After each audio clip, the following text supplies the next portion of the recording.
live. And what's up? What day do we have here? I believe it's definitely November, right? November 24th, 2020. Is that what year? Yep. All right. November 24th, 2020 is a November 24th. All right. Let's get to that page. We are here on a Tuesday. All right. And this Tuesday is unlike any other Tuesday in that it's the only one that you have right now. All right. And we have to make sure that we do get better. But at the same time, that pipe is busted again at Tice Valley. All right. So what that means, we couldn't go Monday because of the pipe. I guess the water's all over the floor. I have no idea. And we couldn't go today, but they promised tomorrow that they'll be ready. And so while we're doing, since we are off on Thursday because of Thanksgiving and off on Friday because of Thanksgiving, we really only have one day this week. So I asked them for an additional court, and they said yes. So we will have 2 courts, so we can put 12 people on one court, 12 people on the other court. So now it's wide open to anyone who has signed up for Monday through Friday for this month. You guys now get to show up to Wednesday. All right. So if you are signed up for our Tice Valley workouts for any day, you may show up to Wednesday's workout. All right. So it should be a very, very packed day, even though it's the day before Thanksgiving, but that's that. All right.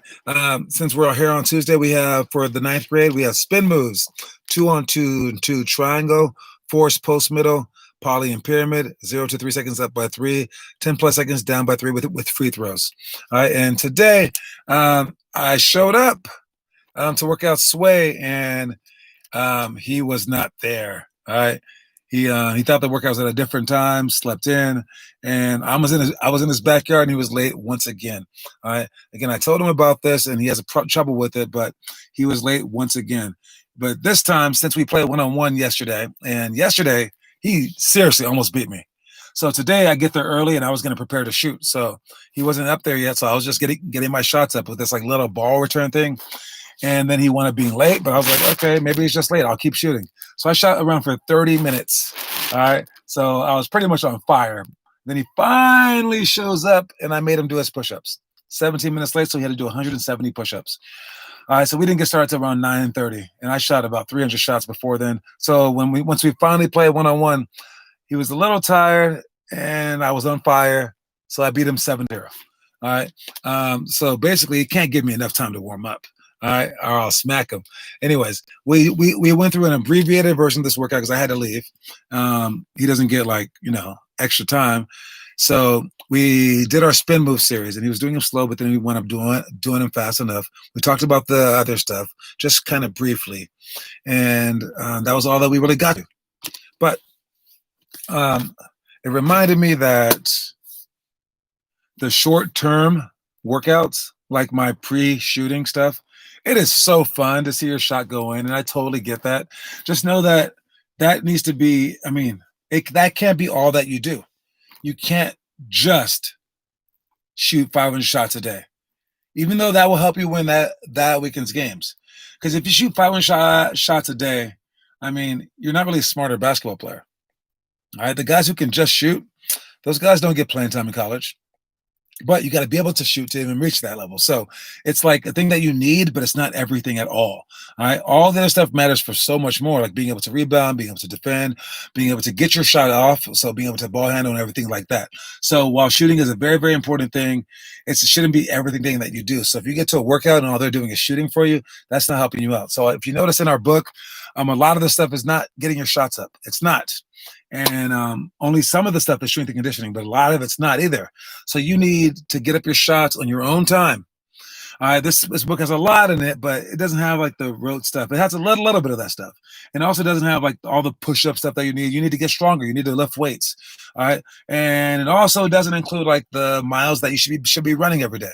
All right, again, occasionally it hits on that stuff, but not all the time. This stuff is stuff that will last you for years upon years upon years, and it'll make you get to higher levels because all the other stuff is pretty simple to learn. All right. Anyways, I told you guys that I would try to watch the movie We Are Marshall, and I watched it last night. We Are Marshall is a football movie. And I had heard about this story. I mean, it's always a story that you hear about if you're in sports. So, but now I knew the story behind the story. Basically, in the 1970s, this college that was like pretty good at football, their plane crashed, and everyone on the plane died. Yeah, and then the players that were remaining were like all like freshman players, and because freshmen weren't allowed to play back then, and they were all like maybe like the injured players. They were back, and there's like one assistant coach who like literally was like about to get on the plane, but he's like, "Nah, you can take my spot to get to your daughter's dance recital. I'll drive." So he like wound up living because of that, and the players wanted to start a team the next year, even though like everyone was still like super sad about the whole thing. It like changed the entire like the entire like town's way of thinking. Everyone was like all sad because it's like 87 people died, which is like totally sad in this small town.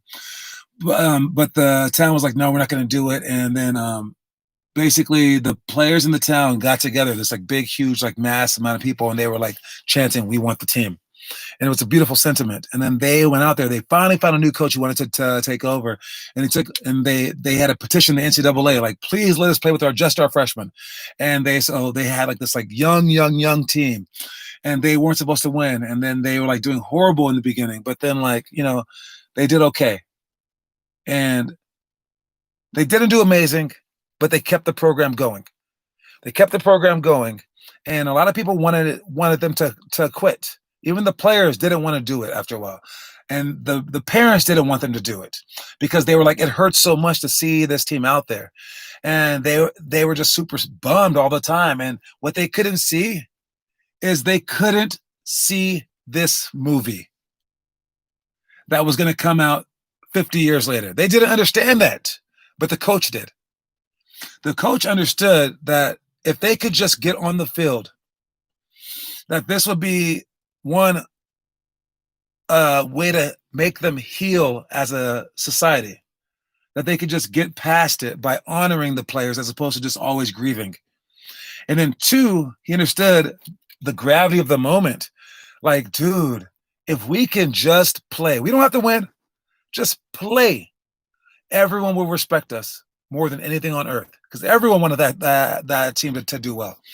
And it took them 10 years, I think, to have a winning season, but they finally had one.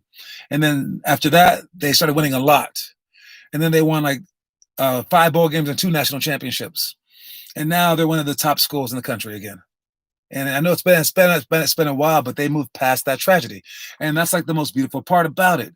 And one of the best players to ever come from there is Randy Moss, and he's like one of the greatest NFL receivers of all time. And if you don't see the amazingness in what you're about to do, you're missing the big picture. All right. So if you're like, dude, I'm so short, or I'm not athletic, or I'm not this, I'm not that, dude, you're missing the story. That's not the story. All right. The story is, dude, you're about to be the first NBA player who's 5'2". I don't know. All right. The story is you did it despite everything. The story is your coach is an idiot. He didn't play you, right? Yet you still stuck it out and you made it and you worked, and he finally gave you a chance. He only gave you 2 minutes, but you made the most of those 2 minutes, and then you made it. You're always writing your story. You're always making your story, and no story on earth that people like, will people make a movie about it, and people will come see the movie where the main character quits. That's a stupid story. All right. You're not going to be there sitting in the movie theater, you paid your $15 for the ticket, eating your popcorn. And then that guy's like, this is too hard. I can't make it. I quit. Bye. End of story. No. All right. You don't get a story if you quit. So you have to make sure that you're always thinking about what your story is gonna be. And for me, and for many people before me, that's called a legacy. All right. After you die, what are people going to remember you by? And if no one's going to remember you at all, then why did you live? All right. It was a waste of a life. All right. We have each been given a life, whether you believe in God or not. You've been given a life. You have a life. That's just a fact. And if you don't do anything for this world that is worth remembering in a positive way, then your life may as well not have been lived at all if it meant nothing.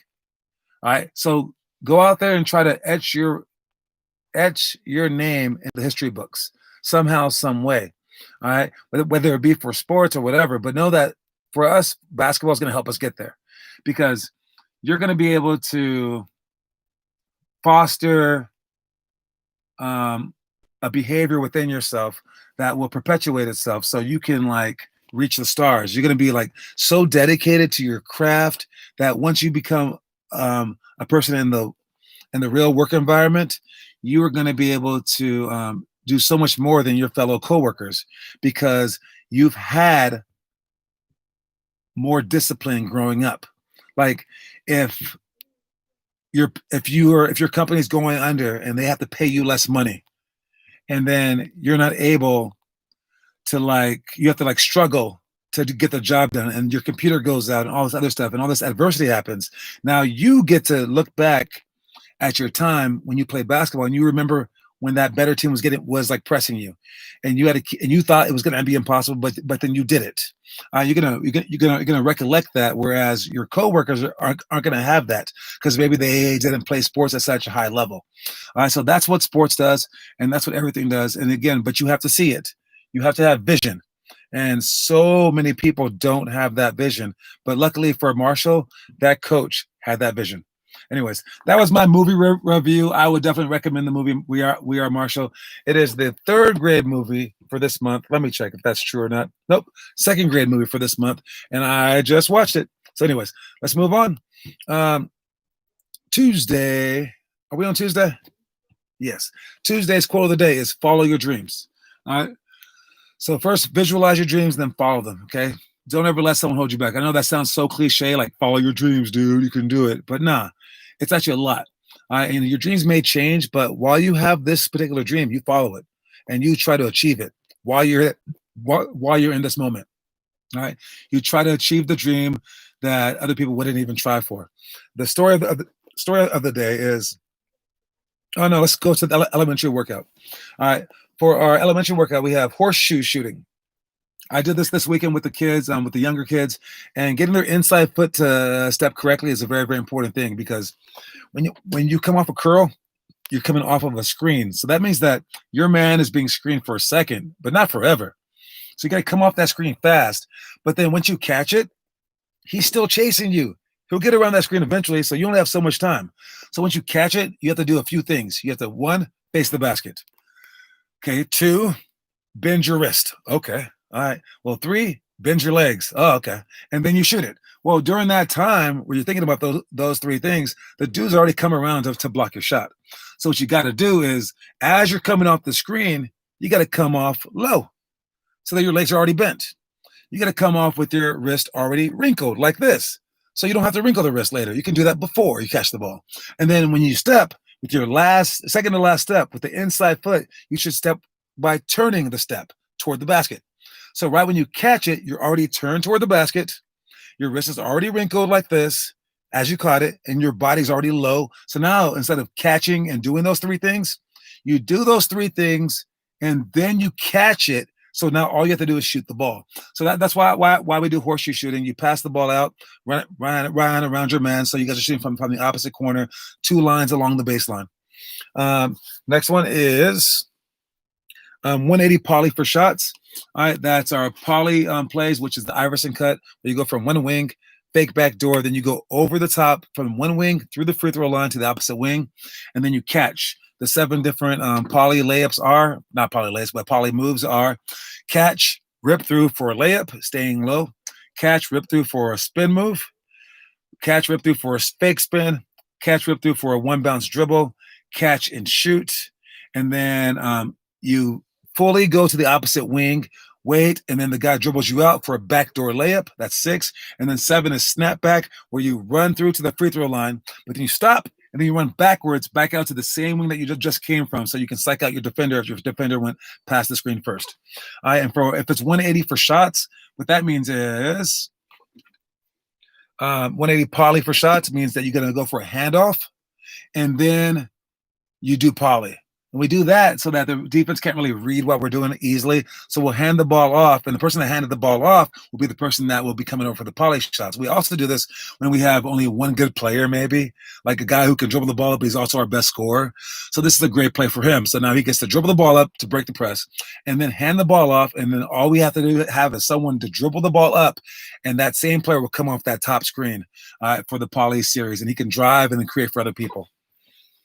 And then for shots, after that person shoots a shot or creates for other people, if we're just doing it for shots, we're going to run that play over and over again. But after he passes for a shot or shoots himself, we have 4 other basketballs being thrown onto the other 4 people so that they can shoot as well, and then we repeat it. Next one is pick and roll defense. All right, once you're talking about pick and roll defense, make sure that you're coming over a pick and roll, and when they do, we jump it. We double team the pick and roll person, and then we take our weak side person to rotate over. And just that is enough to guard most teams, because most of the teams don't have a LeBron James to pass the ball across the court. If they do, then we enter a scramble situation. But right now, we didn't even worry about that. Just make sure that if they come off a pick and roll, you jump it. Make sure that you go over the screen and that you jump it heavy, like so that he has to retreat dribble. And then the help side person for the weak side has to rotate over to the person that's screened, and everyone else should be taken care of if you helped out enough. Next, we got point guard advance the ball ahead. All right. I was always told this one when I was growing up. So they used to say, dude, throw the ball ahead, John. The ball is faster than your feet, John. Like that kind of stuff. But I was like, I'm a point guard. I got to dribble the ball up the court. They're like, nah, man, your job is to get the ball up the court.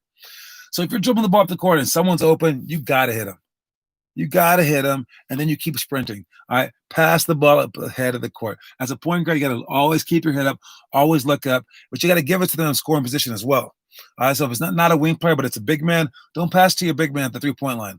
You wait till he gets all the way to the basket, throw it ahead of him so he can catch for an actual layup.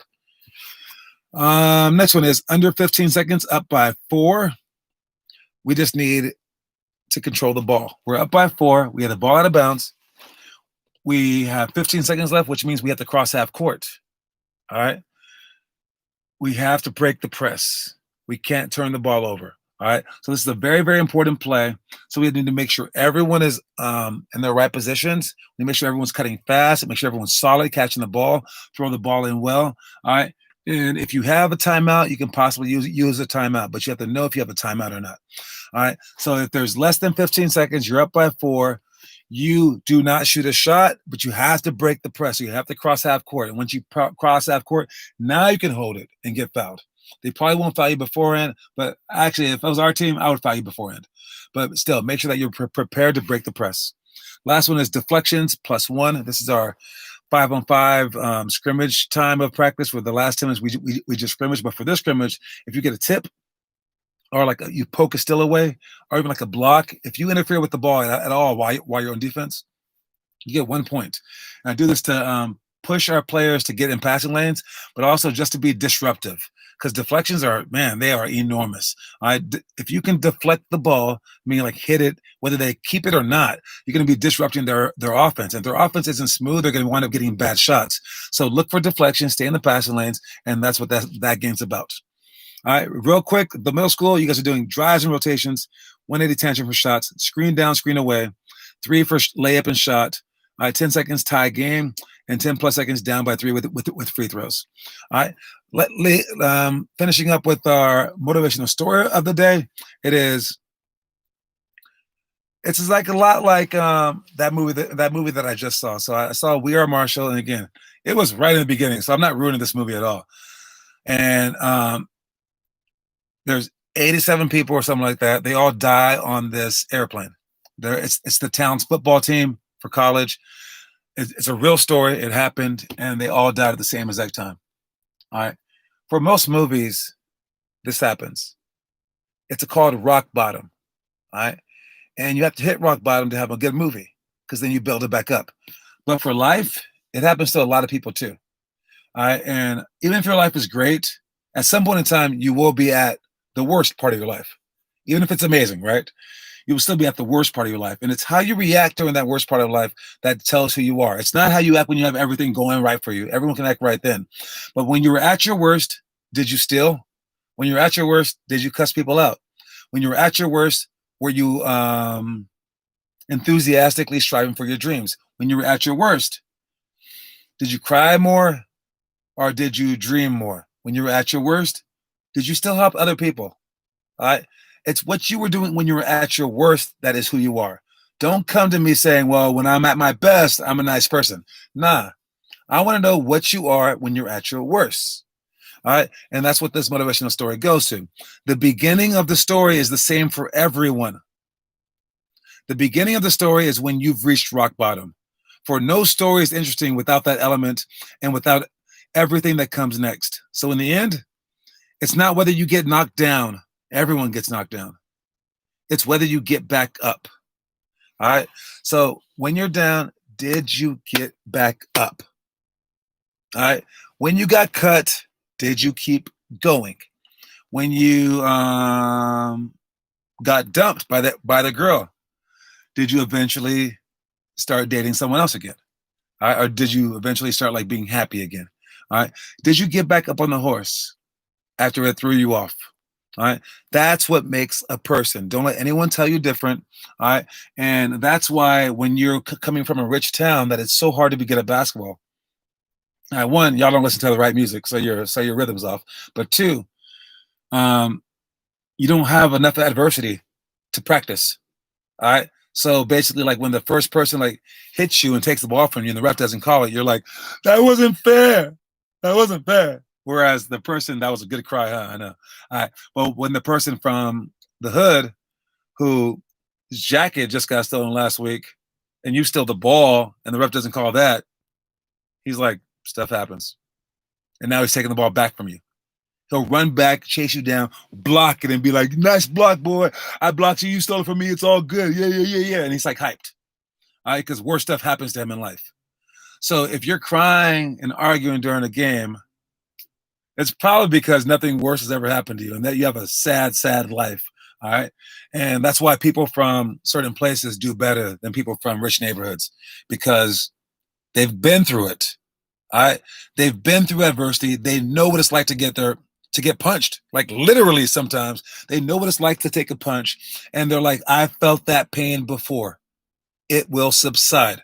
Whereas other people are like, dude, my ankle is killing me. I think I broke it. And then you're like, seriously? Okay, have a seat. And then the next day they're like, I'm ready to play again. And you're like, what happened to your ankle? You're like, oh, it was broken yesterday. Now it's all fixed. You're like, it wasn't broken, was it? They're like, nah. I just felt the pain. I didn't understand what level it was because there is a level of pain that's up here, like a 9 or a 10, where you can't play. If you play, you're going to kill yourself. All right. It's not possible to play, but there's a level right here in the middle, like a 5 or a 4 where you can play. And if it takes you a whole day to figure out the difference between these two things, you've already skipped the whole game. All right. And it's like being like, oh, I can't play in this game because I think it's up here, even though it's right there. Then the next day or even 5 minutes later, you're like, it was down here. Oh my God, I'm so happy I can play. And now it's like too late. You're already a punk. All right. People already think that you're a loser. So they're not going to put you in the game. All right. So you got to figure out the difference between these because you can't be the idiot that is trying to play with a 9 or 10 injury. That's stupid. But you also can't be the idiot or the chicken that is playing with the 5 injury. Or that refuses to play with the 5 injury. All right. So there's some gray area there, right? And you got to figure out what kind of injury it was, one, and two, who you are as a player, who you are as a person. All right. Anyways, just to get back down to business, don't forget we have Tice Valley is off for today, but tomorrow is open to everybody if you paid. Everyone who comes either Monday, Tuesday, Wednesday, Thursday, or Friday can now come to this Wednesday because we are doing a Thanksgiving pipe bursting extravaganza because the pipe bursting in the gym took us away from Monday and Tuesday. Thanksgiving took us away from Thursday, Friday. So we allow everyone to come on Wednesday. If you're worried about COVID protocols, don't worry about it. We have 2 courts. So we won't have more than 24 people, so it's all good. We're going to split it up, 12 and 12, so we will have enough space between everyone. I'm also thinking some people won't come because it's so close to Thanksgiving, but maybe more people will come because it's that, because I don't think anyone's leaving town. So we might have a lot of kids there. So this might be more of a fun day. All right, maybe I'll bring a louder speaker too so everyone can hear the music. So when you guys switch positions, you guys can understand that. All right, anyways, That's it for that. And now, lastly, let's talk about the challenges. All right. So the main challenge is this book. All right. And I'm very unbiased. Okay. And there are other workouts. There are other programs. There are other things to do besides this. You don't have to open this book and then do swoop layup chase. No, you don't have to. And then do this one the next day. No, you don't have to. But if all you're doing is shooting shots and doing a bunch of moves during your workouts, or doing things like lifting weights, where anyone can do that stuff, any idiot can do that stuff, or if you're on a team and all you're doing is running plays, you need something else. Okay. Now, while you do need to learn your team's plays, that's enormous, but that's easy for smart players. And while you do need to get up your shots and to get up your weights, that's easy, even though it's very, very essential. All right, it's easy, and all that stuff does not make you a better player. It makes you, and it does make you a better player. It makes you a better player. It doesn't make you the best player that you can become. The best player that you can become is this stuff right here. Now, it includes some of that shooting stuff. It includes some of that weightlifting stuff. It includes some of the play stuff, actually. All right. So you can always get some of that stuff here, maybe about 50% of that stuff here. But the stuff that it includes on top, around that, and the stuff that you guys should be doing every single day, are the ins and outs of basketball that very few coaches talk about. And that's this stuff in here. That's like the scenario-based stuff, the stuff where you're learning moves intricately. You're getting certain types of shots up more than other days because you can work on your left, your right hand, all right, doing certain things that you're not supposed to be doing till the next level, all right? So make sure that you guys do it all. If you were just doing my book, I would say, nah, it's not enough. You need to learn your team's plays. You need to also go outside and run. You need to also get up your 100 shots, 500 shots a day, all right? It's just that all this stuff is like 75%. All that stuff is like 25%. So this stuff is more important. Get this stuff done. If you don't have our book, this thing, it's on the website. All right. You can watch these things every single day and I tell you the answers. I'm not about this for the money. So make sure that you get this stuff done. And why do you get this stuff done? A few reasons, I guess. Because one, it is really cool to sign autographs. It's so cool. All right. Also, it's awesome to hand your team a championship. To win a championship, and to know that you were a major part of it and how those people remember it for like ever, it's an amazing feeling that you can't replace. All right. Even if it's for high school, it's amazing. All right. But then three, this means something in your lifetime. All right. Because you can only play sports for so long. Like I'm at the end almost, right? And you can only play sports for so long in your lifetime where it matters. Like everyone's behind you, like your teammates are watching. So that's like high school and college, maybe. And you got to make sure that you do it while your body's young, because it's going to mean something when you get older and you're in the workplace. So make sure you guys do this stuff now, become as amazing as you can. I can't tell you any more than that. If you don't want it after that, dude, that's all up to you, man. That's more pie for me and the guys like me. All right. So take your piece of the pie while you can. Work as hard as you can while your body's still active, and then see what you have. And again, if you're here, I will see you tomorrow. And for Thursday and Friday for this show, I want to still film it. So I am going out of town on Thursday, just like close out of town, but I won't be able to film this exactly at the right time. So instead of like filming it beforehand, what I'm going to do is, instead of like posting it as like a video, like I was thinking about doing, what I'm going to do is I'm going to film it live beforehand. So earlier in the day. So sometime during Thursday, I will do this show, and you can watch the replay at whatever time that you want, or you can watch it live if you happen to be on at like 9 in the morning or whenever I do it. Secondly, on Friday, same thing, but I'm not sure what time I'm available then. I think I might be able to do it in the morning, maybe in the afternoon. I'm not sure, but I will get it done during that time, because I want this to be an every weekday thing. All right, I'm going to keep that tradition going forever. So even if it's Christmas, I'm doing it.